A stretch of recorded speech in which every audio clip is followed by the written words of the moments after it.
Metanoia Charity Cup 2019. I kind of lost count where we are with the games. You can guess. We are watching REA's Ivy versus Metanoia Invoked. This bracket. Finals. I am joined by Patchwork Fennec. Greetings. Streamer and caster for this event. Hey Patchy. Hello there. Let's get it. We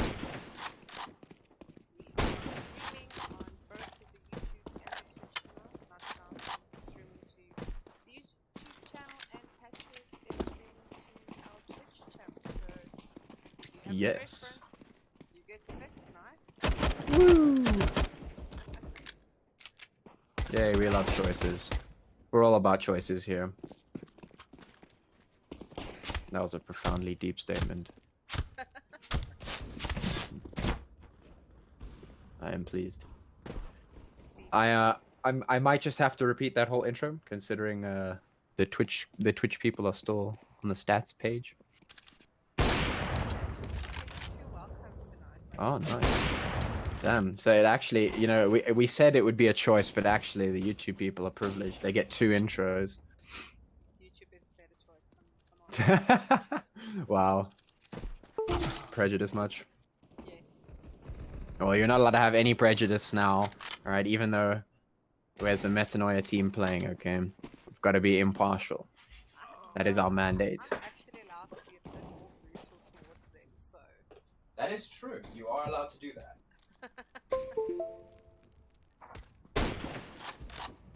Alright, well, I'm gonna just quickly get myself some water so that my mouth doesn't dry out during this event. And I will be back in like a second. Well, I am...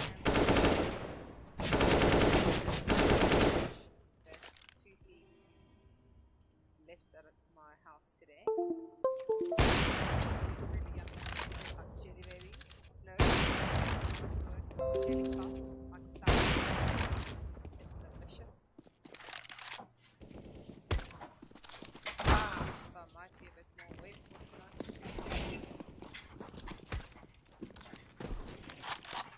Thank you, Toothy, for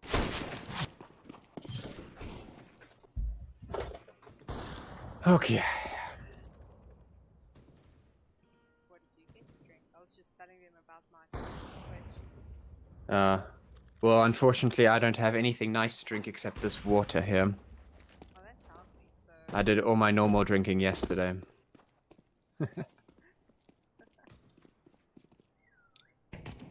Alrighty.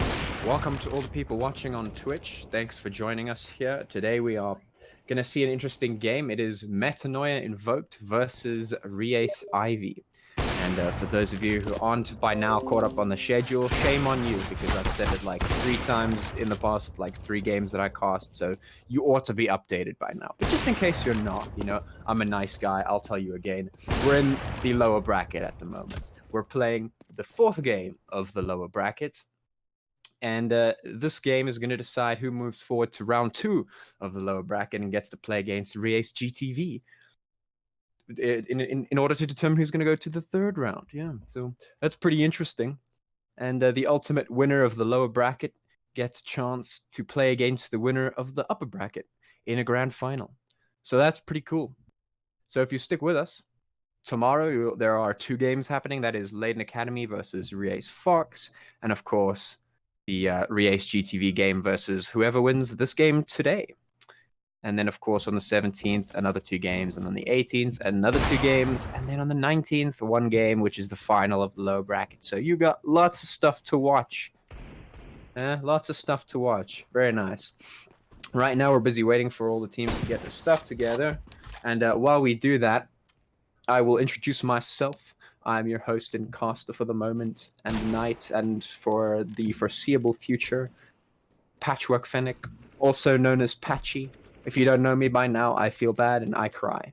I am joined today by the one, the only, the infamous Pickle. How you doing? Good, thanks. And you? I'm great, as always. I was told I'm a bit soft, so I'm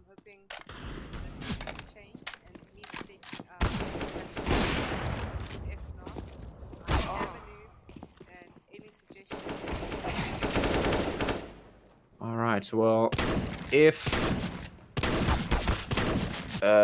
if you guys think any one of us is too loud or too soft, please let us know so that we can just tune it on our respective sides.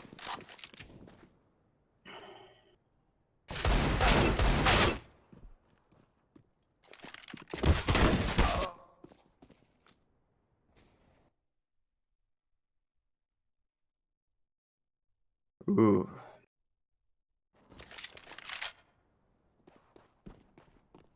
Fun times. Oh, it's probably 8 o'clock sharp game tonight. Disappointing, disappointing. Not feeling it, eh? I don't know. So what can we talk about, Betchy? Well, Tonight's game. you know, as an impartial caster, I have to take a lot of factors into account. You know, who do I think has the advantage going into this game? Well, let's talk about maps. What can you guess what 3 maps I'm about to say? Vertigo? Absolutely not. Don't make me laugh. No, I mean if Ori Ace does not ban Vertigo, we've seen Invoked favor Vertigo.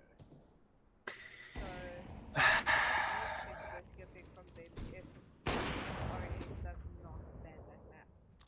I All don't right. like Well, that map either. I'm not how about this? Let's talk about bans then. Let's forget about maps. Let's talk about bans, all right? Vertigo, #1 ban, right? I'm calling it now. All right. And if it doesn't come out in the #1 ban, it's going to be the second ban. And if that doesn't happen, I will pray that it is the last ban, because if that is not the case, I'm going to be a very, very sad Patchy. I kind of also expect Nuke to be banned. That is always a favorite to ban.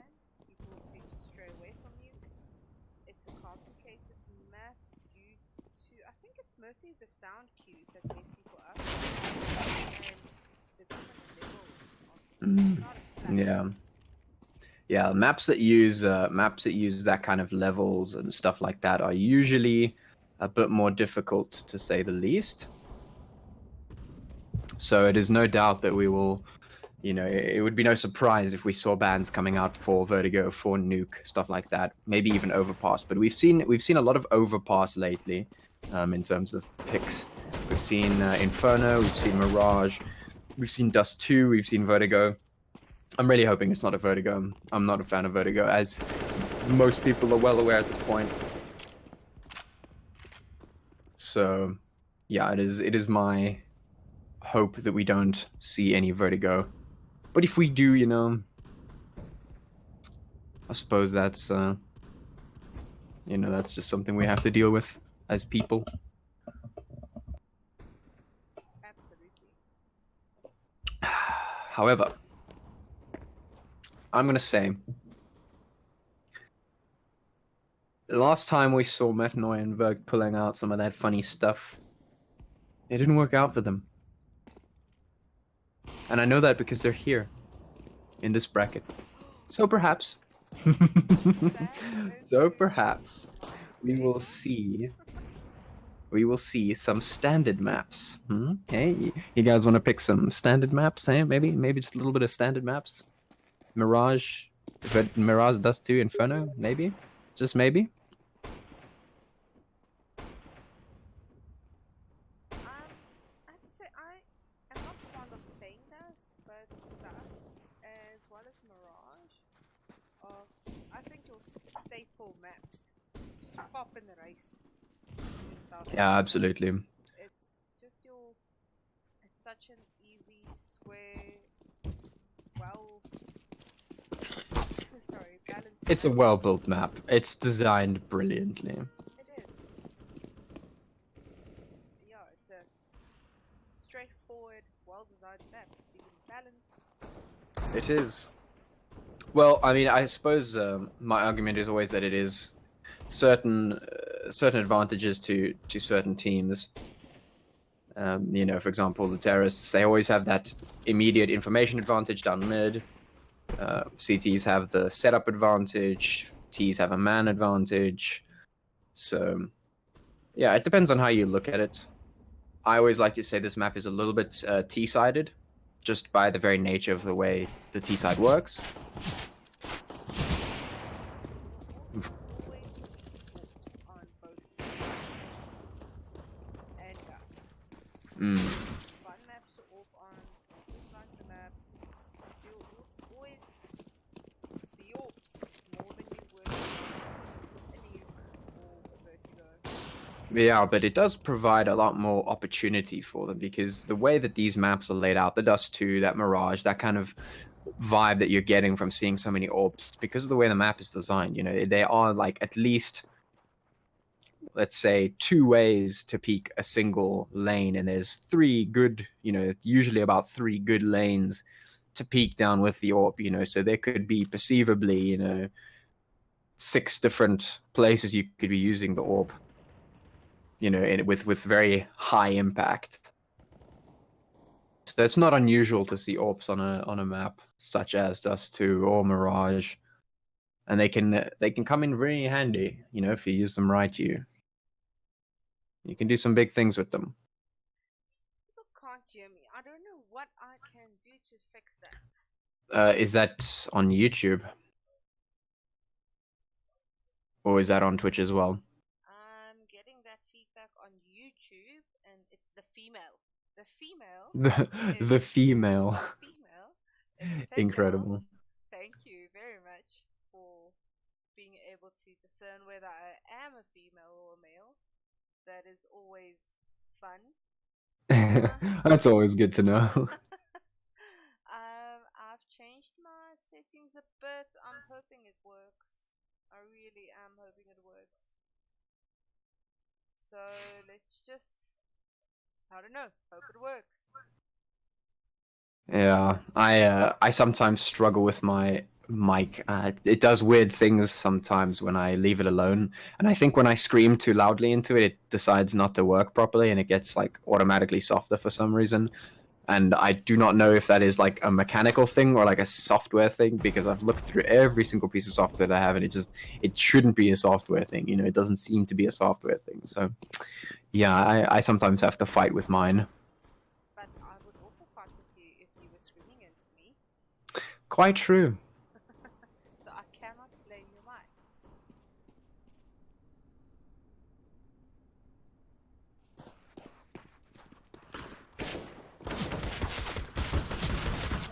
Connecting and reconnecting. What's up with these people?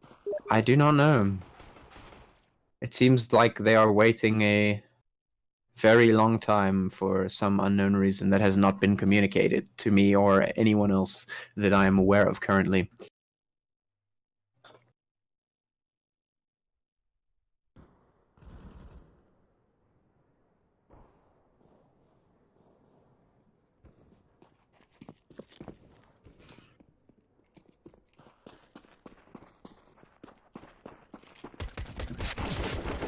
Well, back on the subject of strengths and weaknesses and who is favored going into this game, I'm gonna put forward Metanoia Invoked simply because I think that the game that I cast when they played against Leiden Academy, I believe, if I'm not mistaken, was very good to watch. And even though they lost it, I think it was quite promising. It was indeed. I have to say, these ladies do have a tendency of. Okay, sorry, I'm getting messages from one of the captains now. One of the ladies are having issues with her Steam account. We are just waiting on her, but they will sort it out as soon as they can. And I'll keep you updated. Let me just chill here somewhere in a corner with my camera quickly. And maybe just communicate with that. Okay, well, while we wait for this one team member to fix their Steam account, as I was saying, I have a good feeling about Metanoia and Vogt. I think they can make it through this round, this map, or this matchup, sorry, into the next couple. But I think if they have to meet Leiden Academy again later down the line, it might be a bit of a knockout. Am I a Leiden Academy supporter? No. but they are looking very strong, and I have said that a number of times. They are definitely coming in very strong at the moment. Both of the Leiden teams. I have to say, my pick at the moment would be Leiden. I think we'll definitely see them in the finals. Yeah, look, when I cast Leiden Academy's games and I saw them eventually drop down into the lower bracket, I said Leiden Academy had a good chance of winning the lower bracket and making it to the grand finals. That was what I said. That was my kind of precognition, my prediction, and we've seen so far throughout this tournament that if I say that it will happen in the future, the chances of it happening in the future are pretty good. Pretty good. Maybe like 75, 80%. You know, I'm just that woke. You know, my mind is big brain, and my big brain predictions. Your big brain predictions. Yes. So I'm thinking Metanoia Invoked, they can definitely make it through this round, but if they meet Leiden Academy again, it's going to be an interesting game to watch, and I'm still going to say in the favor of Leiden Academy. And it would be very interesting to see if Leiden actually make it in the upper bracket, if Leiden will go against Leiden Academy in the grand finals. That would be quite funny. I have to say, KP is agreeing with you there in the chat on YouTube. Of course he is. You would be a fool to disagree with me, good sir. To disagree with me is to go against the facts, the actual statistics. Every prediction that I have made so far has generally, almost always, most of the time, sometimes come true. Do yourself a favor and come look at Bot Dave in T-Sport. Bot Dave. Placement is just magnificent. This guy is going places. Yo, let's have a look at Bot Dave. He was looking at ground for a good 10 seconds, but I think he's picking up his game now. Well, you know, I must say Bot Dave has really been putting in the hours. You know, I see him in many, many, many matches. You know, when I'm playing match made, when I'm playing casual, he's putting in the hours. You know, Bot Dave, he's not giving up. Look at these, look at these spams down mid. Yo, he's really his game awareness is looking on point right now. Absolutely. Look at this. Oh, falls to the dig. You know what? He just has to get back up again and try again. You know, that's what the rest of us do. And Bot Dave, you know, he's back at it again. He never gives up. For his money, trying to fight it out with the Glock. No, I believe Bot Dave. I believe in Bot Dave. I think Bot Jim also stands a good chance tonight. Yeah, but we see Bot Dave with the AK here. You know, that's some heavy firepower in the hands of the right man, such as Bot Dave. We can see some incredible clutches. You know, we've seen Zipex, but we haven't seen Bot Dave on the grand stage. All right, and I think I'm a bit of a support of the underdog. I think Bot Dave can really give us a good show. I mean, not even about the aesthetics of the game. He's still got vanilla skins. He doesn't care about having skins and looking pretty. He's just about playing the game. So I think he's got his head in the right space. Absolutely, he's not focused on those, you know, those small earthly things. He's focused on a much more important goal, and that is to play some damn good Counter-Strike.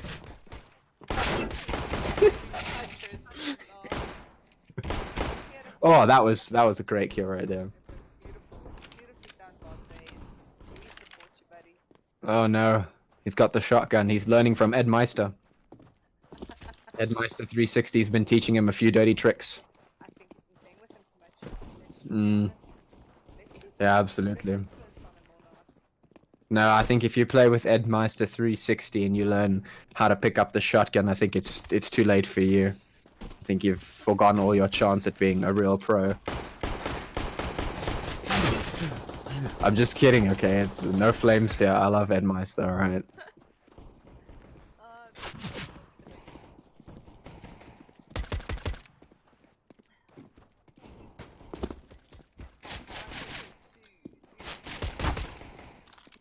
I declare a thumb war. 5, 6, 7, 8. Oh no, it's too late.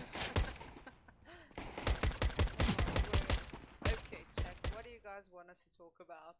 This is taking too No, long, that's please. trash. You're not allowed to be like. You're not allowed to ask the chat. How You not? have to come up with your own cool Zanzi stories. Okay, please inspire me. All right. Well, if you had to ask me, I would say that a good cider is better than a beer, but a brandy and coke is better than a cider, and a sherry is better than a brandy and coke. I agree with you up until you start with the whole sherry thing, Oh no, a good sherry. Ah, sherry. but on Beautiful, a beautiful. hot Gauteng day that we are soon to be starting to experience, there's nothing like a proper cold beer. You know, beer is kind of meh. No, Cider is refreshing. Beer is meh. beer like cools your body and your So soul does on a hot cider. summer's day. Beer is just tastes like piss, and cider doesn't. That's the only difference. Ciders give me the most terrible headaches, so it's either beer or brandy for me. And Ah, on hot days, yes, beer of wins. course. Well, I mean, on a hot day, you don't want to. Ooh, looks like the server's been shut down. That is intriguing. Hmm. I will be with you back in 2 seconds, guys. Let's just sort some things out.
Oh, ooh, no, we can't.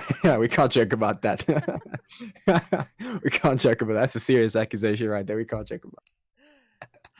Luckily, I can't do anything in terms of match fixing because I have absolutely no control over anything that happens. Listen to you covering there. No, I apologize. I was scrolling through some Showmax this weekend, trying to change things up from Netflix, and saw the whole Hansi Grunier movie thing, and it just got my conspiracy brain going. So Oh, I see. Well, my brother brought home these coupons for 3 months of free Showmax. So I was like, who cares? Maybe I'll just sign up. So I signed up, and actually, it's pretty good. I found a new series that I'm busy watching. That's quite interesting. So I've been kind of hooked on that. what are you watching? It's called The Magicians. Oh, that gets hella crazy I so know, fast. dude. Anyway, it's a good show. Should go check it out. But if you are sensitive, I would advise caution. But it is quite interesting, to say the least. It is entertaining. But do we have word on exactly what is going on? I wish I could say yes. Let's Which see means no. if I can get some word from the ladies here. I should have one or two of them on my friends list. Well, it wouldn't be a cast without at least one match going absolutely awry. No, it's like the saying with the Dota games. Every time the Dota game starts, right after picks, someone will disconnect. If Yeah. someone does not do that, it is not an SA game. And I think that applies here as well. If there's no oopsies or anything, it's not an SA game. I see we are 24 minutes overdue now. Yeah. We are 24 minutes ahead. I mean, over schedule behind. But the same thing happened during the ELSA calibration tournament. We had a team that also was messing around, and then eventually, like, half of the team didn't pitch, and so it was a forfeit game. But What? that's very unfortunate. Sounds fun. Yeah, it's never fun to cast a forfeit game, you know, because then you kind of sit here, you know, you've wasted like 30 minutes of your own time, but of course you've also wasted 30 minutes of people who wanted to watch the game's time. Absolutely, and it's not just the casters sitting here. You're completely correct. It's the people that came here ready to watch the game. We're sorry, guys. Exactly. I think we So can connect. we do apologize profusely, but we will be getting back into game as quickly as possible. I should also be able to show you guys some stuff to watch very soon. Let's see if I can change that up again. If I remember how. Magic. Magic. Phone mode. I had to. Sorry. Now, the real question here is, I don't think this is a question of who's going to win. I think it's how hard is the win going to be. Are we going to see 3 maps today, or are we going to see only 2? There is a somewhat of a trend of seeing only 2 maps Yeah, I think we've in only this tournament. one game that resulted in 3 maps. 1 or 2. Yeah, it was 1 or 2, I believe. Yeah. So we've only really had 1 or 2 games that went to 3 maps, and somehow I don't think that 3 map trend will be started here at all. I think it's going to be another 2 map game. I'm hoping for 3. Just because I'm always hoping for 3.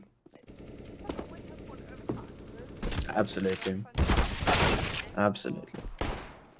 I say it every time when I cast a game. 3 maps and overtime are like the best portions of Counter-Strike gameplay, because everyone is like on super woke mode because they want to win. You know, like everything's on the line, everything comes down to the wire, like they have to get stuff done. And so we see some crazy stuff coming out in those times. You know, before that, it's like we see some kind of normal strats come out. We see how well or badly a team executes a strat, see how they choke or not choke, see how they operate under pressure. You know, all the normal kind of stuff. But when the overtime comes around, when the third map comes around, you know, teams are like, it's do or die. You know, they have to get stuff done, and it has to be right. There's so little room for error, and so it's always nice to watch that. But as nice as it is to watch that, you know, do we get it? That's the question. I see some complaints here.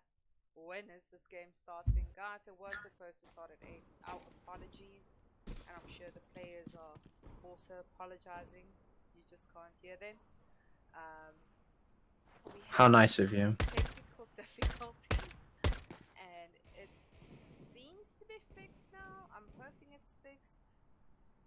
Let's start this, guys. Come on. You're quite nice. You apologize for the players. Usually it's if something goes wrong, I just shift the blame, you know, as you do. Casters, no, we have no control over the game or who comes when or what. So we just, you know, we're like, sorry, not my problem, not my fault. I apologize. Yeah, that's true. It's all your fault, Pickle. No, don't blame me. It's all your fault. Take the blame. Go away, Patrick. It's your fault. Oh, but I'm so nice. I'm not even. You spoke about your big brain earlier. I don't want you to fall over from your head. So it seems like we already up. I only say that I'm big brain because I'm such an imbecile and I'm incompetent at basically everything else. But I am proud of the fact that my predictions are mostly correct most of the time.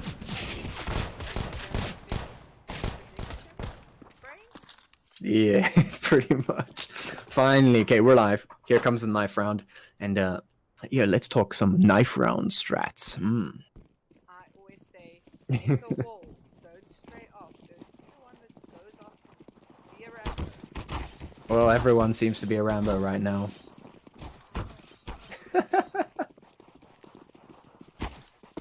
but it looks like Invoked is going to win that knife round, so they will be choosing which maps to pick, etc., etc. Etc. etc. Alpha found of you, Patch. No. Ooh. Why is there Vertigo? No. Why did you choose Vertigo? You know, I specifically asked so nicely, I begged, I pleaded that if you ever want me to cast your game, please don't pick Vertigo. I'll be a sad Patchy for the entire map. We had an oopsie with the map picks again. Indeed, they plussed Vertigo before, and they should have actually minused. So now they've given away their game plan, so I am hoping that we will see a Vertigo ban instantly. Yeah, I'm hoping we will. They should as well. If Ivy did any homework on this team, they'd know that their first pick is probably going to be Vertigo. Yeah, absolutely. Not to mention that, you know, just in this game alone, you know, that's one of the maps that, you know, you see get pulled out of one of the teams, and you see some performance going on there. And so you kind of just know, you know, you see that kind of sneaky pick, you know, that little competitive edge from a map that people don't generally play. So you're like, all right, we see they like this map, let's just ban it. No, we got our first ban in now. No train. Train. Well, that's fine. That's an understandable ban. Not every team likes Train. A lot of the older teams, or more like, the teams that played, you know, Source and 1.6, a lot of them like Train. But you know, more modern kind of Counter Strike, no, a lot of people like to steer away from Train, unless they are very practiced on it. And But the ladies banned Nuke. yeah, Vertigo pick come in. I'm sorry, Patchy. yeah, you know, it's fine. It's fine. It was inevitable, and I suppose, you know, if just you know, for in my own perspective now, what I'm thinking is we've already seen that the other team, Invoked, gave away their game plan by, you know, making that mistake in the beginning by plus Vertigo instead of minus their first map. So that should have given an indication to re-ace Ivy. If they didn't already know about, you know, Vertigo, they should have instantly been alerted to the fact that Vertigo is a possibility. And since they didn't ban it, now I'm wondering if they've practiced Vertigo and they may be competent or confident to go into this one against Invoked. Yeah, I think they had two choices there. Either adapt and do the ban according to what you saw with the information you had, or stick to your original plan.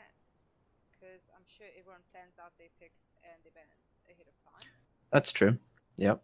Well, I mean, I suppose the argument in that kind of regard could be made that they banned Nuke because they definitely didn't want to play it, and they're fine with saying, all right, let's give the first map over to Invoke. Let's let them win that one, or you know, we'll give it a shot, but we'll kind of say, all right, we'll lose that one. We'll say we'll be okay if we lose that one, but we'll go in and we'll get the Mirage pick as the second map and try our best to win on that one and take it to map 3. You know, it also might just be a fact of weighing Vertigo versus Nuke, which one you feel more comfortable with banning. I mean, Yeah. they might have banned Vertigo, but Yeah, and then been left open with Nuke. yeah, they might just feel more comfortable on Vertigo than on Nuke. That is quite true. I think I only started playing Nuke when I reached MG, and then I realized, like, dude, you're MG now. Somewhere along the line, you must start playing Nuke. Yeah. Well, we see Nuke getting banned a second time? No, the maps will be Vertigo, Mirage, and Overpass. Indeed. So yeah, I think like I said earlier, I think this is a case of we'll try our best against Invoked in this Vertigo map, but we're actually quite okay to give this one up. And also have the added bonus of not having to play Nuke, and then getting a second chance on the Mirage in map 2.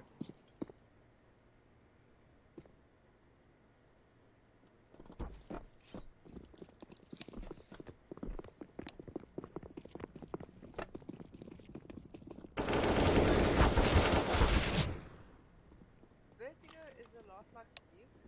If we look at the sound cues and Mm. the levels of this game, I mean, I get confused following the arrows. Yeah, I must say, when I play Vertigo, it very often disorients me. There's a lot of weird ways to get to places that you wouldn't think are a thing, but they are, and you wonder what they are or what they're there for. So I generally don't like to play it. I mean, I'm not experienced enough at it, but also it's just a very different kind of map to play.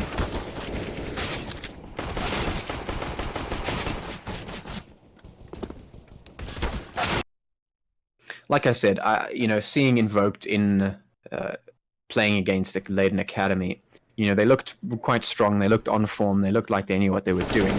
And it's just a pity that they were going up against Leyden Academy. Had it been someone else, maybe they would have won. Maybe they'd have a better chance. So I think we're going to see them come out quite strong in this map 1.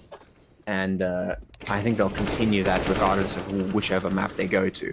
So I think it's up to Reace Ivy to kind of step it up and maybe give Invoked a run for their money. Yeah, I mean, Yeah. more comfortable on this map from what you can judge on the pick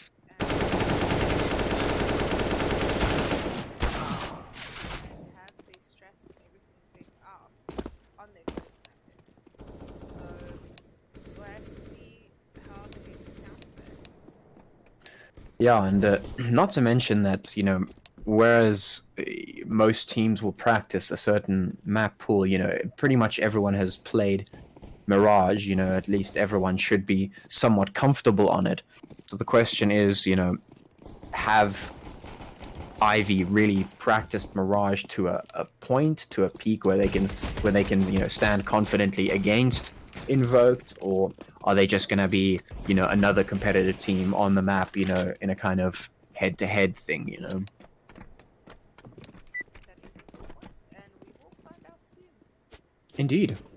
The knife round, sorry, is going live soon, but we will see that being played out as previously dictated in the picks and bans, so nothing too surprising here. We'll see Invoked pick their choice. Instead of killing constantly, that is quite the creative way. Yeah, well, I mean, if you can, why not, eh? Vertigo is the one unique map in which you can do that, so if not, why not?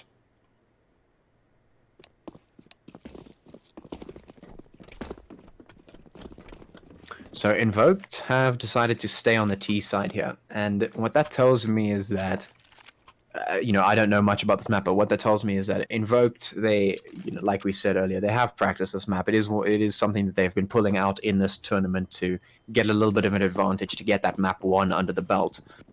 And they obviously like their setups here. You can see they already threw some grenades in for some cheeky utility usage in the first round, maybe to do some sort of bait or something of the likes.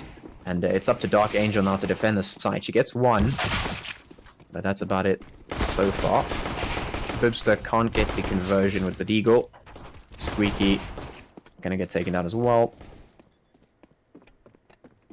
Nitro is on 26 HP. Is able to do something here, catch out somebody. But actually, looks like the CT's going to be using those USPs to some very good, tapping. Absolutely, that round, they got the plant, he's got the plant, so they've got the option of upgrading their weapons going into the second round. But CT's definitely gets the eco advantage of winning the round and getting the defuse. Yeah, absolutely. The thing is, T's, they planted the bomb, and they're buying up here because they have that bomb plant under their belt, so they do have enough money to buy the guns and a little bit of utility. They have their armor, so it's not too much of a train smash for them. But what that round has done for me now is maybe given me a little bit of hope that, Ivy have put in a bit more thought and maybe some practice into this particular map to give them some serious competition here. Some, put up a fight against Invoked at least.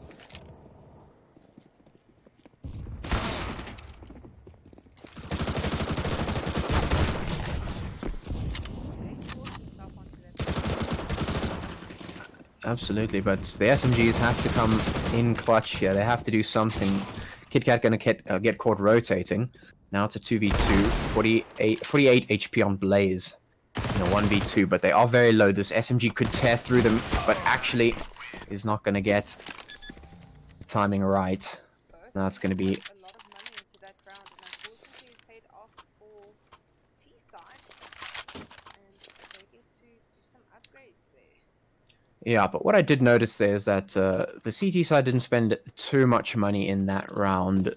KitKat and Blaze still on quite a decent number, which will either allow Re-Ace to buy into the next round or the one after that, depending on which kind of save pattern they go for here. We have been seeing a bit more of 2 saves, buy, 2 saves, buy kind of pattern. So it would not be crazy to think that that's most likely what we'll see here. Oh! Music, that's fine.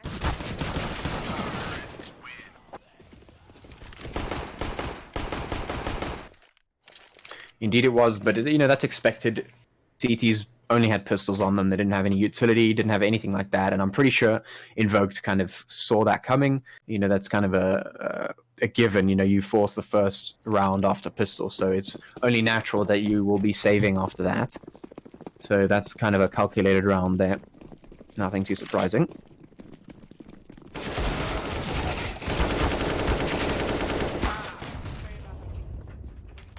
Yeah, it's gonna look like Hubley just gets the bottleneck there, leaving KitKat alone with the AK. Not able to save it either.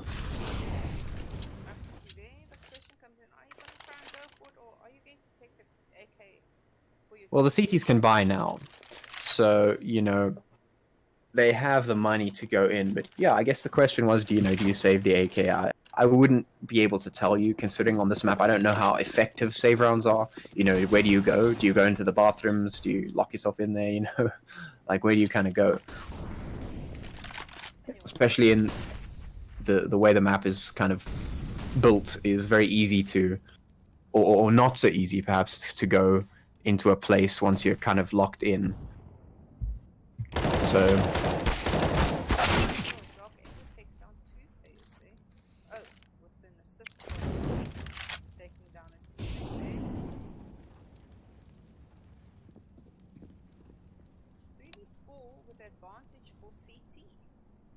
yeah, the CTs have an AWP in their hands right now, and that's going to give them a nice little advantage if they can play with it, right? And Bibster is making good use of it there, holding this angle nice and tight, but actually the bomb site B is quite open for Wookiees to get in here and plant, which means it's going to be a rotate for the CTs. But it is a man advantage and a weapon advantage, so I would not be surprised. Actually, KitKat doesn't check the corners, and neither does Bibster, which is going to be the demise of both of those aforementioned players. Now it's a 1v2. Nitro has to get something done here. Does the 180, 7 HP now. Has to molly that bomb. Reloads, does the peek slowly, but actually doesn't get the head. That's going to mean that the defuse can definitely come in. Doesn't have a kit, but this might just be enough. Is it going to be though? Yes, it is going to be. Once again, what I say, my calls, 75% accurate, right? Is this going to be the other 25%? I don't know. I think, right now, Ivy has surprised me. I didn't think they were going to get, 2 rounds this quickly. I thought it was going to come in at a bit more struggle, but, they have given me some hope. But I still think it's going to go the way of Invoked, simply because, which other team right now in South African Counter-Strike is grinding Vertigo? I don't think a lot of teams are. Yeah, that is the answer. Not a lot of teams. Not, I haven't seen this map get played very often by any of the teams. Which means that there is, some sort of innate advantage coming in for whichever team decides to practice this map and, actually gets it through the pick and ban stage. So there's something to be said about that. But, maybe I'm wrong. Maybe like I said earlier, maybe Ivy are more prepared than we think for this map, which is why they let it go through in the first place. No, they seem to be fairly comfortable with their goals. That utility is definitely given position away to KitKat. So they have to be aware that something is going down on this B bomb site. They have to know. The rotates aren't coming in though, which is very odd. I think perhaps they're a bit hesitant to do something. Yeah, we've got 4 players gravitating towards A. The rotations are Yeah, initiated now. that was definitely odd because KitKat saw the utility being used towards B. The Molotov getting thrown was definitely visible, which should have given some sort of information, but instead, nothing, and lots of death is going to be there for IV, which is quite unfortunate. I don't know if that was maybe a missed call or something like that, but they definitely were not prepared for the B bomb side. It seemed they seemed quite convinced there was going to be an A for whatever reason. They might have thought it was a fake, or just not confident in their calls. Perhaps. Either way, though, that's going to be Ivy having to save, and they've gotten one SMG into the hands of Blaze and a shotgun into Squeaky's hands, perhaps taking a page out of Edmeister 360's book once again, just like our bot Dave earlier on. Let's see if the shotgun can be used to any sort of advantage. And it doesn't seem so. Squeaky not even able to get a single shot off. And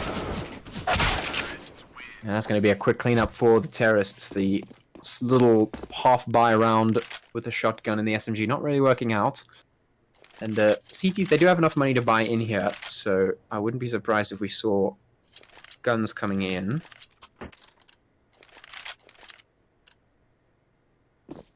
Instead of guns, we see 2 pistols or 2 SMGs and an AUG, which is very odd. I'm not a fan of this buy at all. Very messy at the moment, at least. Definitely. At a very uneven ego. That was. You know, I was definitely expecting a full buy from them. They had the economy to do so. But I mean, in a situation like this where you have a very odd buy, you know, why didn't the call just come out to save instead of this very odd half buy? You know, because in that moment, the CTs, they had enough money to buy in fully, even though it would have been in sacrifice of some utility, stuff like that. You know, the call there would have either been to buy or save. You know, I'm not sure why the half buy call came out. Maybe they're trying to bring as much money into this round as possible, with more risk in the previous round, maybe, to try and win it. Under 4K. I don't think it's about the money. I think this. Look at the buy again. I mean, you could have done something there, or just. Yeah, absolutely. I mean, just if you think about it, KitKat could have technically bought everyone a deagle or something like that. Some sort of monetary economic solution could have come out, but instead we see some 5.7s being pulled out. This is the 3rd kind of savey round we've seen in a row, and it's not really working out. Yeah, it's not a full save round. Let's save or let's buy. So. Yeah, exactly. Hopefully they'll buy now. Yeah, I mean, I'm starting to wonder how the calls are going, what the RGL's thinking, what's going through the players' minds. Yeah, and I think, you know, the call there is perhaps something along the lines of, listen guys, we don't have enough money to put an AWP in our AWPers' hands, maybe let's just half buy here, try and get a round or 2, maybe clutch it up with these SMGs, see if it works. But I mean, yeah, that is a very odd thing, you know, to make. Maybe Ivy knows something we don't about economic stuff on Vertigo. I don't know. But whatever the case may be, they have bought in fully here, or eventually going to go down. 3v3. M4s versus AKs. The AKs and the spray through the smoke is winning. And KitKat is going to be the last alive, and that's pretty much it. And I mean, just, you know, your feeling on that round. Tell me what you think. The CT's Re-Ace Ivy, they saved 3 rounds in a row. Not fully, it was like a half-buy kind of thing, like a very halfy save thing going on for 3 rounds in a row, only to buy up properly in the, you know, the next round after those 3 save rounds and still end up losing. You know, what do you think of that? They're very scattered. I feel like about the bars at the moment. Lipster going in with a shotgun, way overextending over range. Yeah, maybe trying to go for a bit of a desperate play, which is very odd because, you know, the CTs, they were looking quite level-headed, quite strong up until just now, up until a couple of rounds ago, you know, and now all of a sudden they seem desperate, which is very odd. One thing can change. That's quite true. IG if maybe IG out call the save, someone maybe fought, and now it's like, oh well, games like that. Yeah. And that just kills the teams. Yeah. Well, maybe this is an indication that perhaps Ivy were not necessarily prepared for this map, and maybe it is, as I said earlier during the picks and bans, maybe Ivy has been caught, you know, kind of with you know, grenade in their hand, as it were, in terms of this map, and maybe they came into this map feeling a bit desperate, and maybe that mindset has kind of carried over to the way they're busy playing, because it seems like they're Another 6 star forcing. now. Yeah, they're forcing again, forcing when they don't need to be forcing, and then saving in very odd patterns that I can't say I've seen before. You know, the maximum that I would ever suggest saving is 2. You know, you never really need to save more than that if you are saving correctly.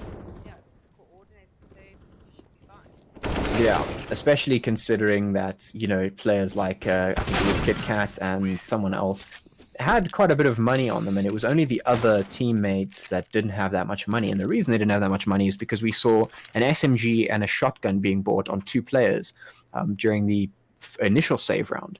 If you recall, somebody picked up an SMG and somebody picked up an XM, and the rest of the players had pistols. And that kind of, yeah, yeah, and literally all that does is it makes the economy on the team players completely different. It like unbalances them essentially, you know, and then you're left with what? You can completely see it in the gameplay. Yeah, but I mean, just riddle me this: Blaze has an M4, and Squeaky has a shotgun. What exactly do you expect to accomplish if the rest of your teammates have pistols? What do you expect to accomplish when you know, buy that M4? You know, because there has to be some sort of reasoning behind it, otherwise it's of money. So what is the call? You say, okay, everyone else takes a pistol, and now we put an M4 on one of our players, and then use that player as like a backup, and use everyone else as a meat shield, or what? Because that's not what they did. You know, the M4 just went down there without any sort of damage going down, without any trays, nothing. So what is the logic behind buying the M4? What is the logic behind buying the shotgun if you're not going to play around those guns? You know, you may as well just not have bought them. You may as well just have bought pistols. You know, just saved up with the rest of your team instead of forcing. I wish I could explain the mindset to you there, but I Yeah, it is don't know definitely what to tell you. unorthodox. It's unorthodox. That's Yeah. Dog Angel gets the bomb down. Gets the bomb down, but I mean, Deep on that angle and gets taken down. Unfortunately, I think at the moment it's a lot about mindset, and I'm really feeling that they're not communicating. I mean, now they've got an AWP, got a UMP, and the others are buying up, but they're just feeling very uncoordinated to me at the moment. yeah, I have to agree with you there. I definitely think that what we've seen so far is a very erratic sort of behavior. You know, Blaze, I think, has forced up just about every round we've seen so far. And that's going to mean that Blaze is still on the SMG. And I mean, it's not something I completely disagree with. It's not a strategy that I completely disagree with. You know, I sometimes myself, when I'm playing with my teammates or whatever, then we're playing some games, sometimes I will force up every round with the SMG. But the difference that I'm seeing here is that when I do that, when I force up with that SMG, I'm trying my best to make something happen with it, you know, if the rest of my team is saving. And you can't expect to play the long angles on that. You have to. Absolutely. You have to be aggressive, and you have to be unruly. You have to be kind of wild. I have had teammates call me like wild before. That cost doubling, you did not check that corner. Squeaky's on 8%, but she does get another pick on a player. This could be maybe one round in their favor, but I honestly don't know how much it's going to do for them. Hiru is gonna get this bomb down. Actually fakes it. This is a good fake. Gonna bait out one player, spots out the second. Now 1v1. planting for real. That was a really good play by Hero there. Absolutely. It's always advisable when you're the bomb planter to maybe just bait out the positions of some of the CTs. They usually peak when you start planting. And actually, he's going to get the angle as well and take down Kit Kat. It's going to be 13 rounds for Invoked. And I mean, this is kind of what we expected to see. Invoked in playing this map, they like to pick it. They seem to be practiced on this map. So this is not something that we did not expect. Agreed. And I must say, this game is looking very much as I thought it would look, you know, in the beginning of Picks and Bans, when I said that maybe you sacrifice this map in exchange for getting Mirage, and maybe try and take take it to a map 3 by winning Mirage. You know, kind of put all your marbles in one pot, all your coins in a single pot, and just bank on winning Mirage to take it to a third map instead of trying hard on a map that you don't understand, like Vertigo. Absolutely. The scene is very restless, but it seems to be paying off there. They've got 2 phases down now. It's gonna pay off. Kit Kat does kind of the players there though. Let's see if she can get a third. Yeah, it's a question now about timing and positioning. The CTs got very, very aggressive, catch all the Ts out, off guard, you know, out of position. Now it's a case of time. The CTs know they don't have to get too aggressive anymore. They can just sit on the site and wait for the terrorists to come to them. Blaze, though, it's going to get one Kit Kat. So scattered, but it seems to Finally gets a shot. Yeah, I mean, that scatter, as you say, it has cost the CTs some time. Now, bomb is down 3 HP for Much. And the question is, who shoots first? Zaya's in on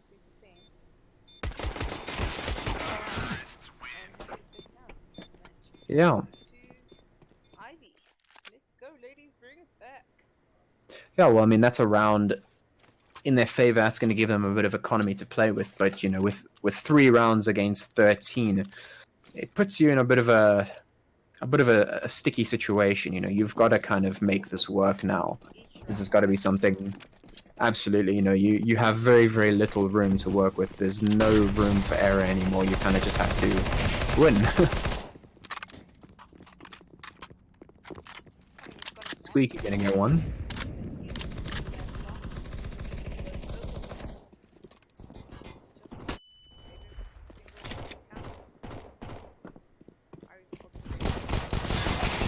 Yeah, the only thing I lament about is that if Ivy start making a comeback now, we're going to have to see a lot more Vertigo.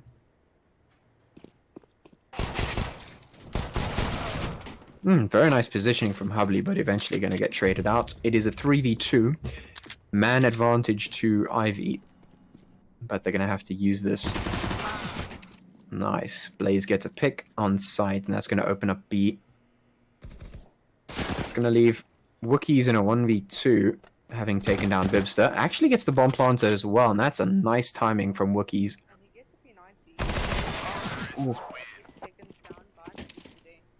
Squeaky getting that nice pick and just winning the aim battle in the end of the day. And that's going to be another round for Ivy. But like I said in the previous round, you know, this is quite a mountain that Ivy has to climb now. And I just don't see it happening. Unless...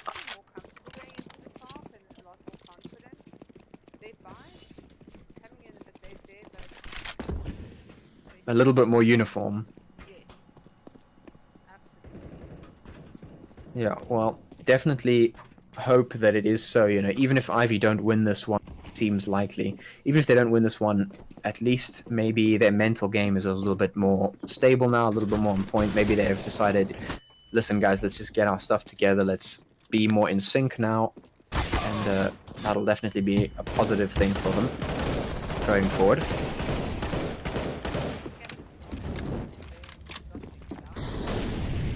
Yep, that is the bane. You have to check the corners, always, always, always. Always check the corners.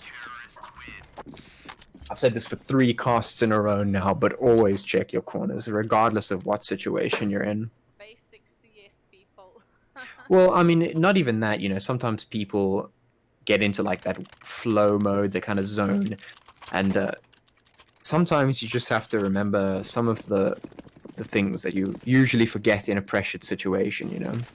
And you'll be surprised how much good you can do if you kind of go through a little, you know, almost like not a checklist, but like a set of steps that you execute in your mind when you're in a situation that maybe you feel a little bit overwhelmed. If you just go through the basic steps, you know, one by one, you will be surprised how much advantage you can get from that.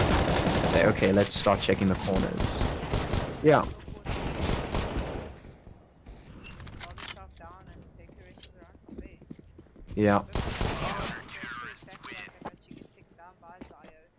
4 to 50. And this is match point. Yeah, I honestly don't think we'll see maybe another round or two. Let's see how the buys go, but Well, we see AKs me. for Ivy, and the AK is always quite strong, whereas we see Galil for Wookiees and an SMG for Nitro. But I think with the way that Metanoia and Invoked have been playing, I don't think this round is going to go on for too much longer, to be honest. I think it's kind of done and dusted at this point. Now it's really is just about the mental game going forward into map 2.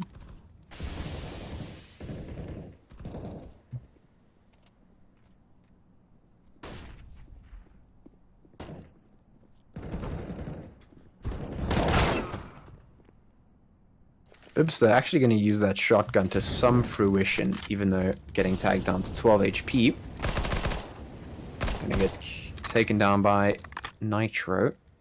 2v4, and I mean, this should be pretty much the end. Wookiees getting the angle, also getting the patience. That is some very nice patience. Waiting for a second player, and the patience is going to pay off. Squeaky takes one, and the spray for the second. GG, well done to Metanoia Invoked for taking map 1, and well done on Wookiees for that incredible patience. That was some very nice trigger discipline right there. Yeah, well done, guys, and we'll go into a little timer out until the next round starts, and then we'll see you again. Yeah, I'm one of my favorite maps, so yeah, I'm quite keen to see what these teams can do. If I remember correctly, Invoked did play against Leiden Academy on this map, and it was quite interesting. So I'm definitely think we're going to see something interesting once again. Until then, however, we will have a nice break. Have a fun break, guys. I'm gonna go shoot some of them.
Hello everybody and welcome back. We are now moving into Minecraft on Mirage. Yeah, we're gonna do some knife rounds now to decide who's going where. And finally, we have an interesting map. Yay! Woo. Just a map that you like doesn't make it interesting. Yes, of course it does. Well, I mean, the map itself isn't interesting. Like, it's us who are interesting. We just make stuff interesting. We're the ones who make things interesting. Okay, I thought it's the place, so you Nah, nobody's here for that. Kappa. First map was Vertigo, it was Invoked map, and they won 16-4. Yeah, we've been seeing that kind of map choice from them lately, just to give themselves a little bit of competitive edge. They've been practicing those spicy maps that nobody else likes.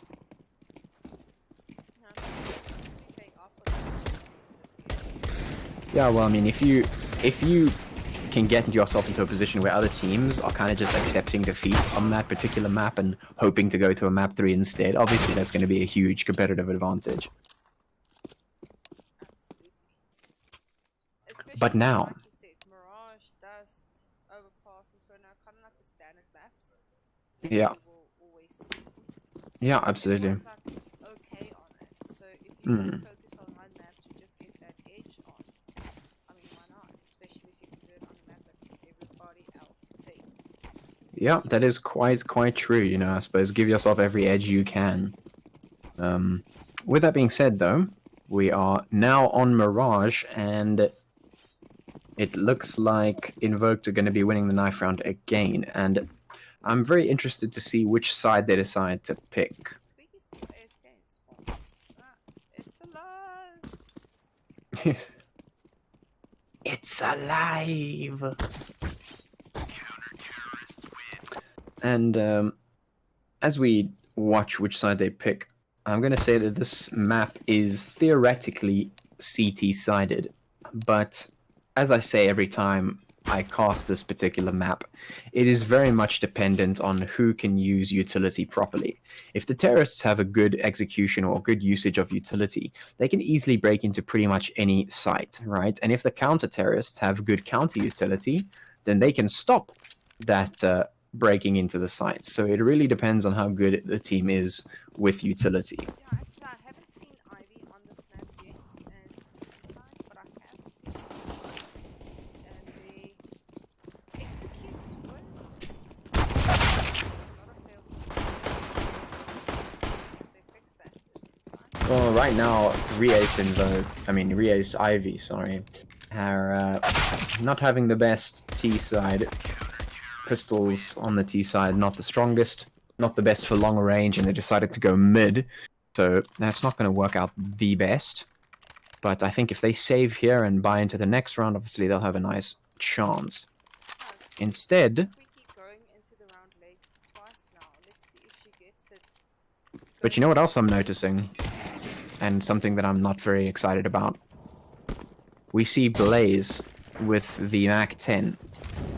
That is another round, even from last map, where Blaze buys an SMG when the rest of the team is saving, which might just mean tragedy for the economy here. And actually, Wookiee's going to do so much damage there, basically wiping the entire team alone. And that's going to leave Bibster alone in 1v4. And that's just pretty much that. You know, that's pretty much over. And because Blaze bought that MAC-10, instead of being able to buy up with the team now, they're going to have to half buy, which I think is very inadvisable. I think maybe for anyone who's watching and is curious on how to play through this particular map, the first few stages, if you lose the first pistol round that you get, save and save again. Don't try and force buy unless you're confident that you can get something going with it. And if you are going to force buy, do it with your team. If you're going to be the only one on your team force buying, your economy is not going to be on the same page as theirs, and that's going to mean that when they buy up, you can't, and that's going to mean you're basically a liability to the team. Kit Kat going to go down. Squeaky trying to get the trade, but just can't do it. Wookiee's gonna get one. That's gonna be Blaze alone and gets caught out instantly. 3 rounds to 0. And thankfully, Ivy are gonna have maximum loss bonus, and perhaps that was the route they were going for anyway. Maybe that riskiness was calculated, but I still think it's inadvisable. Blaze on the Galil here, and not much utility to spare.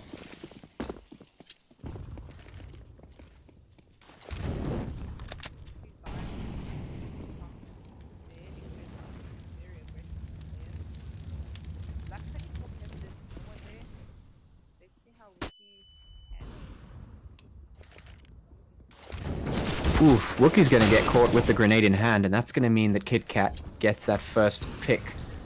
And that's gonna let all the CTs to get their butts over here and try and defend the site. Kit Kat's gonna get another one, actually. Spots out a third, but can't get the trade. Lipster still has a smoke, which could be utilized to have smoked off jungle there.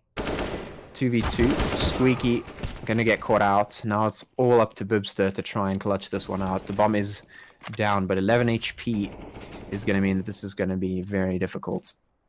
Bibster Nitro knows where Bibster is, but Bibster does not know where Nitro is. And this is all up to how many corners does Bibster decide to check here. And actually, Nitro going for the aggressive peek. Can't save the orb, but it doesn't really matter. Metanoia Invoked's economy looking pretty strong, and considering they're all buying and saving in sync, no problems for them at all. Ivy had the smokes there to smoke off sides, but the smokes came out uncoordinated, with Bibster having a smoke left on her at the time of her death. So, yeah, I just think, I honestly don't know what to think. That's not the kind of execute I was expecting from them with the util and the guns that they had at their disposal. They definitely could have done better there, so I'm hoping that's what the timeout is for, except for the fact that someone disconnected. Yeah, I mean, I think there is a lot to be said about that kind of stuff. You know, if you're going to buy utility, at least use it. You know, executes, you're going to want to actually pull them off. You know, if you want to go onto a site, at least coordinate that with your team, execute it all. But it seems like team coordination is not really, you know, where it needs to be at the moment. You know, we've seen for the last, I think it must be 15 rounds, and that's not just this map, in the previous map, so 15 rounds in total. We've seen Blaze buying, I think it's Blaze, buying an SMG pretty much every single round, regardless of whether the team buys or not. And, you know, that is a gamble, like I said earlier, that is a gamble play that you can make. You know, you say, okay, listen, grab the SMG, go for a crazy play while we do something else and see how much value you can get. But, I mean, that is something that you bank on maybe once or twice. If it works, maybe more. But it's not something you do every single time, because that really puts you out of tempo with the rest of your team. And if that's going to happen, then, you know, you're always playing with some sort of disadvantage on your team. And I mean, in a game where advantages are pretty much everything, you want to minimize the amount of rounds that you play with that advantage, or that disadvantage. Absolutely. So, I mean, she's starting to do it to the detriment of her team's economy, and that's not the way that you'd want it. I mean, exactly. as you said, here or there, to do it tactically and to the advantage of your team makes sense, but I'm just starting to think that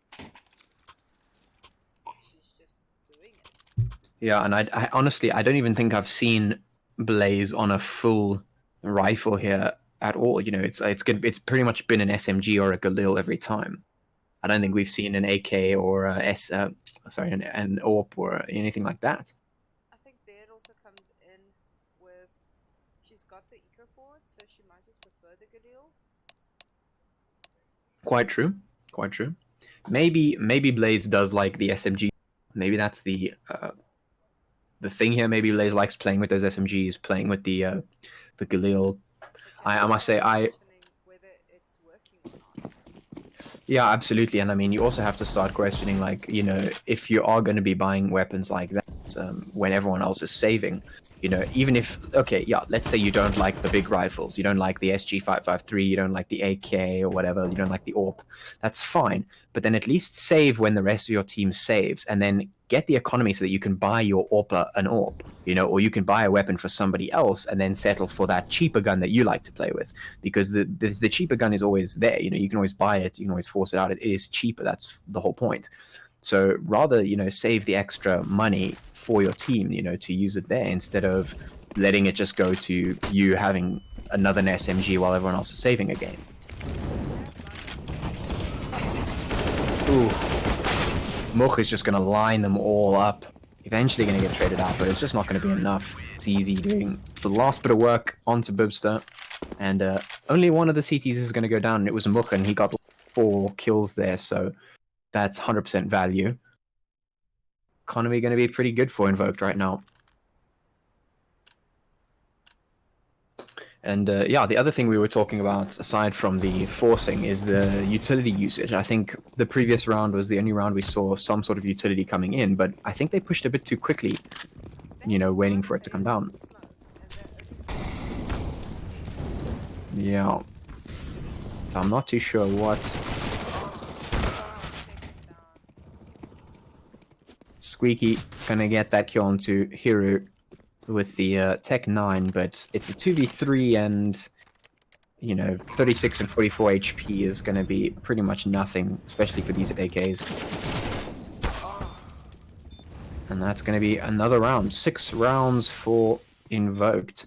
And yeah, they are showing their strength. Like I said, when the last time we saw them on this map, they were looking strong.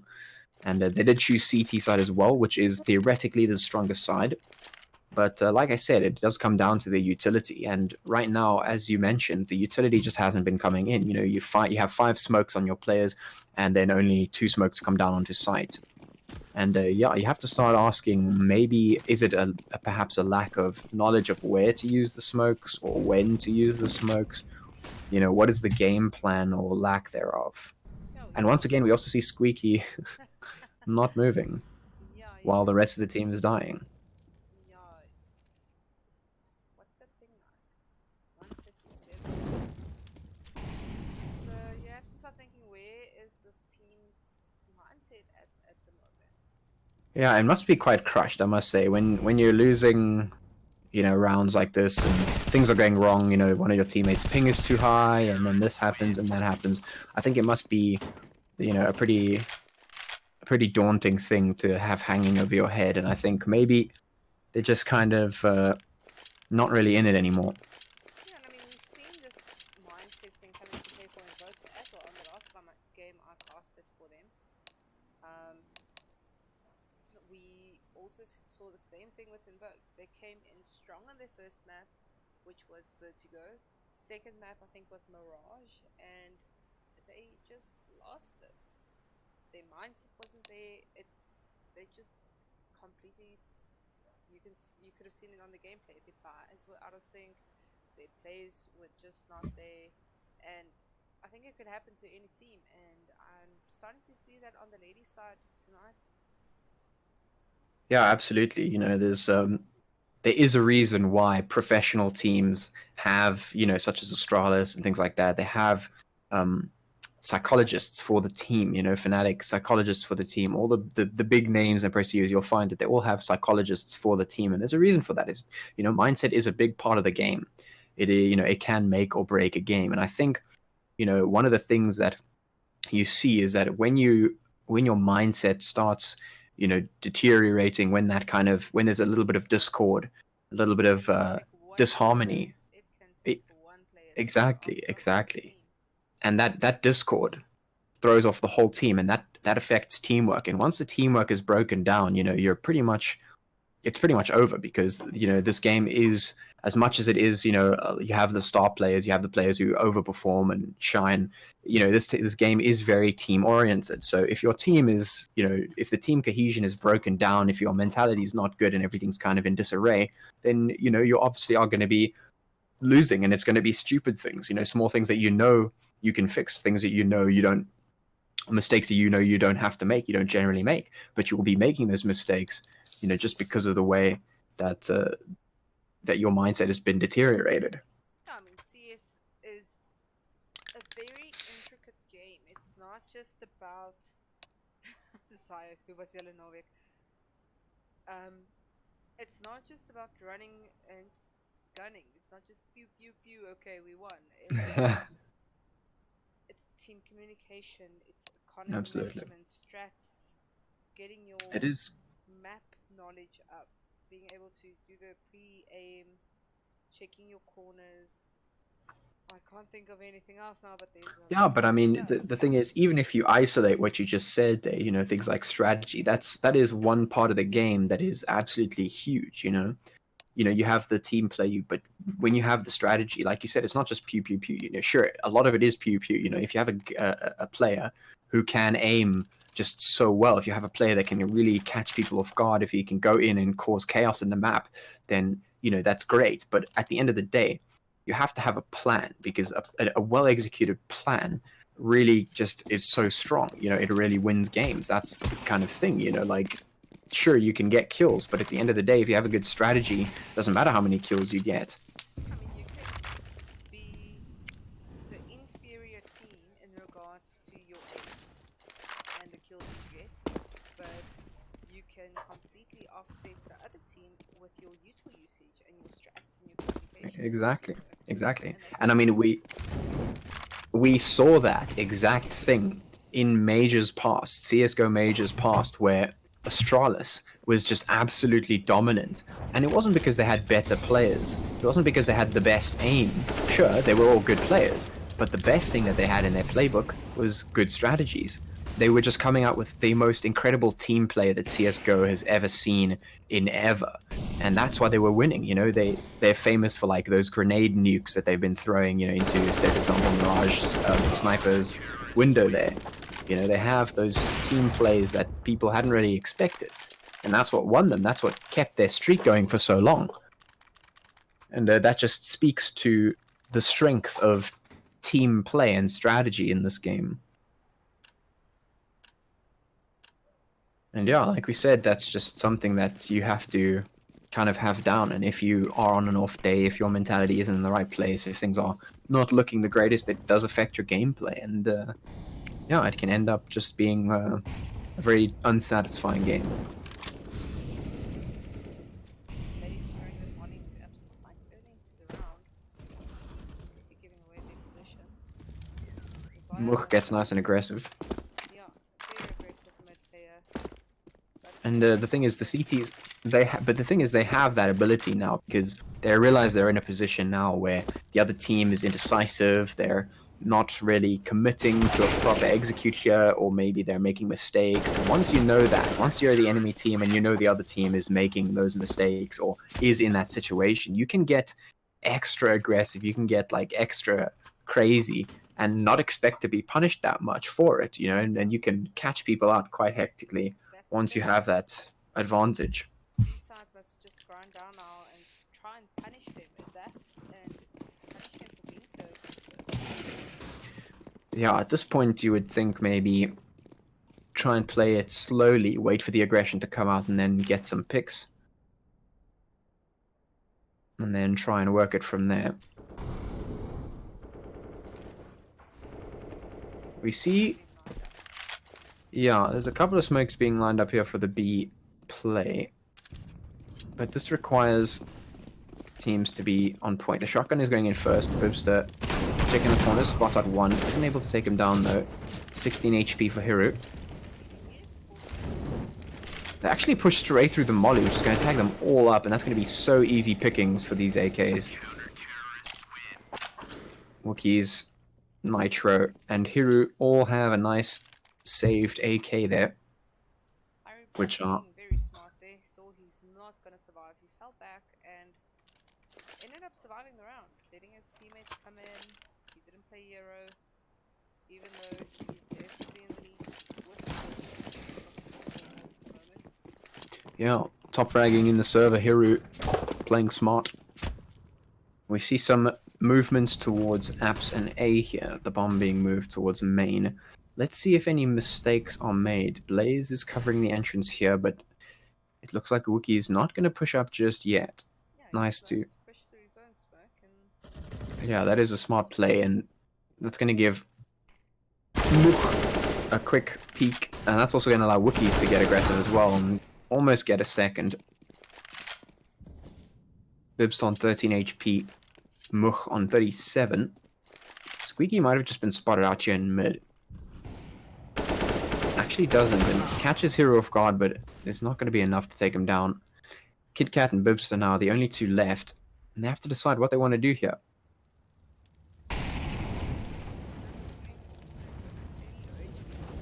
the last information should have been that there are two CTs mid.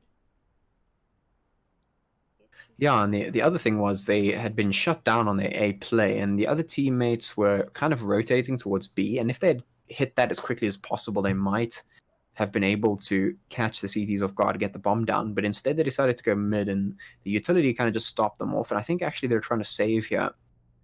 And quite far. Kit Kat is aware there could be somebody here. Does this spot? They kind of do spot out the head there. Kit Kat taking the spam shots, replies with the molly. Yeah, they know the save is coming in for sure. They don't even have to do anything. No, they've got the round. Webster still getting taken down there. And actually, the most devastating thing that the CTs could have done is waited for the time to run out and then peeked mid and taken them down. To get no loss bonus onto the T. But Kit Kat is going to save one. But I mean, now it's 11 rounds to 0. And as we were saying, you know, it looks kind of like the Ivy has just kind of fell out of the game in terms of just mentality. And so I think we've kind of seen the end of the rounds here. Invoked looking in a pretty strong position, not looking to give up anytime soon. And it would take quite a bit of something incredible here for Ivy to get back in this game. Yeah, I mean, CTs are being a bit more aggressive than they usually play, but they're not being overly aggressive. So they're still playing quite disciplined and taking the rounds for granted. Yeah, and I mean, that is definitely something you can say for the CTs here. They are getting aggressive, but not, like you said, not overly aggressive. You know, they're giving the respect out. They're still playing it smart, and that's allowing them to be extra aggressive. And they know that they can be, because even if, you know, they have been aggressive in the past, they haven't been punished that hard for it. So they are able to take those plays, those risky plays. And Hero goes down, which is the top frag in the server. So that is maybe a little bit of an opening for Ivy here to get in this, but they need to do something with this lead now. 45 seconds on the clock left to go.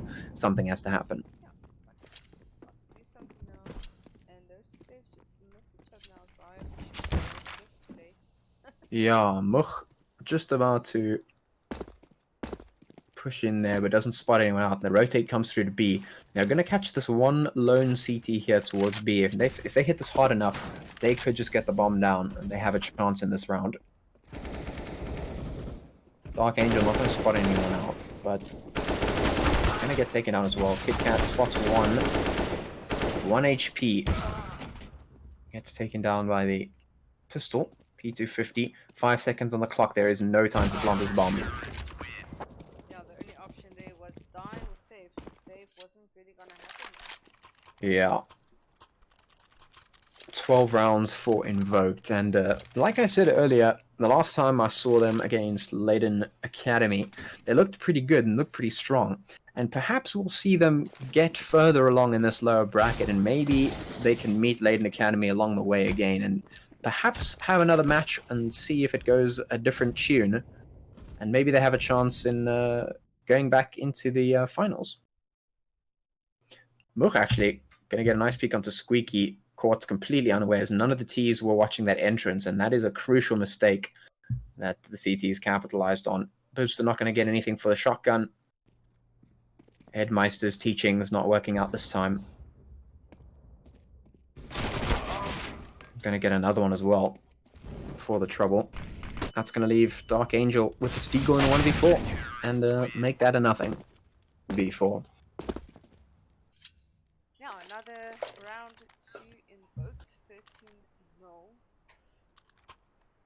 Yeah, the He's already Ooh. gonna have to pull the rabbit out of the hat. Yeah, well, we see Wookiees. He's just bought a noob cannon. And, I mean, that's kind of sealed the deal, right? This, when you have a noob cannon, you have a lot of money.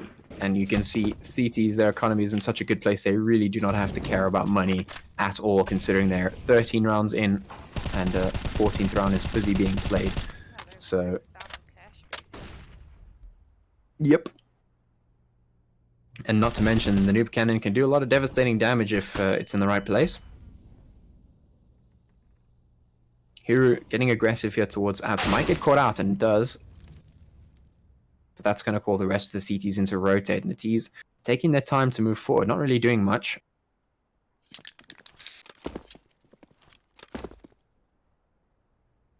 Now another execute comes in.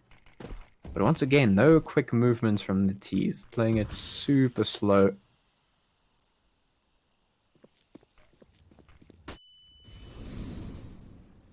Utility comes out, but they look very undecisive, pulling back once again. And they might just end up cornering themselves if they're not careful. Zero coming to peek, gets taken down by the double peek, but they are ready for this lowers play here. Squeaky has a chance to take down Hubley. Hubley's going to back away. Quite smart. And now KitKat has to be worried about the CT player, and that's one more for Hubley and the CTs. Actually, the noob cannon hasn't done any work until now, and that's the bomb carrier down. Hubley doing some work with that deagle. 10 seconds left. Squeaky goes down. Beautiful. 14 rounds. And yeah, as we go into the last round of the first half, I honestly don't see this going any other way other than 15-0 into the next half.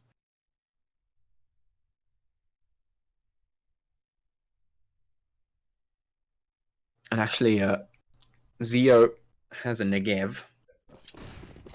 Let's see what they decide to do with it. I can only imagine. There it goes into a main, and there goes 3, almost 4, but they don't jump over the spray, but he's easily able to redirect it. Almost takes down 5. That was almost an ace for Zio, and that's 15-0 for Invoked.